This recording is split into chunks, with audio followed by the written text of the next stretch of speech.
Hey everyone, and welcome. Today we're jumping into a really powerful guide called Unlocking Serenity. We're going to break down a simple, super actionable framework that's all about helping you build a calmer, more focused life. So ready? Let's dive in. First up, let me just ask you something. Does it ever feel like modern life is just constantly chipping away at your peace of mind? You know, the endless notifications, the deadlines, the pressure, it's a ton. If you've ever felt that way, then yeah, you're definitely in the right place. And that really brings us to our starting point. Let's talk about the reality of life, stress, and, well, you.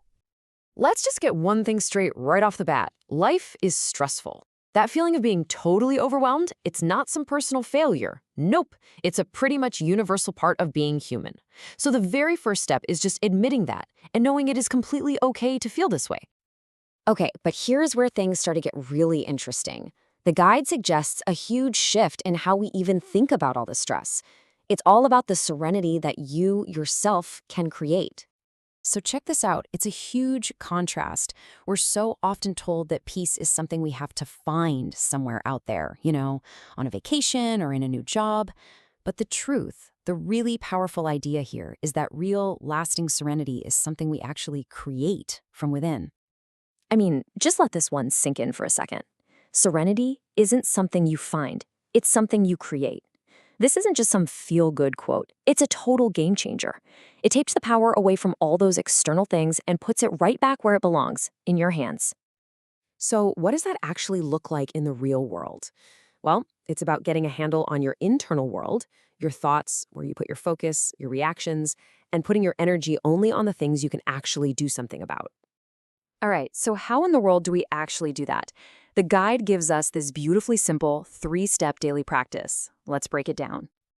The whole thing is built on 3 key ideas: identify, replace, and create. It's simple, it's easy to remember, and it is shockingly effective. Let's take a closer look at each one.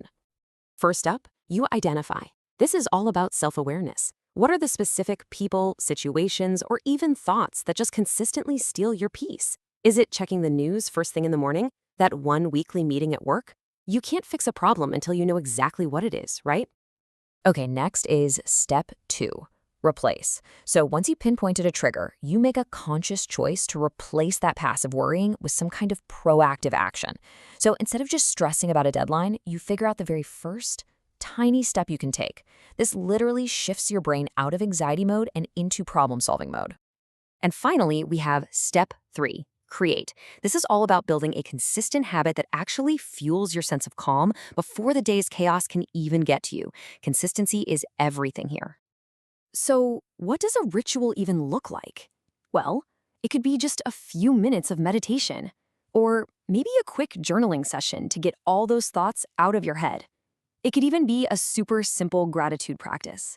The goal is to find what works for you and make it a non-negotiable part of your day. This all sounds great in theory, but where do you even begin? Well, the guide suggests a really simple, low-stakes way to try it out for yourself: the 1-week challenge. That's it. Just 7 days. The whole idea is that you don't need some massive, life-changing commitment to get started. All you need is 1 week to prove to yourself that this stuff actually works. So the call to action is super simple. For the next 7 days, just consciously practice these 3 steps. Identify your triggers, replace that worry with some kind of action, and commit to one small daily ritual. That's it. Then just see what kind of a shift you notice. So why does any of this matter? What's the payoff? Look, it's not about getting rid of stress completely. That's just impossible. It's about a noticeable shift in how you handle it. It's about building that internal muscle that helps you stay calm and centered even when things get crazy. So I'll leave you with one final thought to take with you. Based on everything we've just talked about, what is one single trigger in your own life that you can identify and start to work on this week? Just one. Think about it.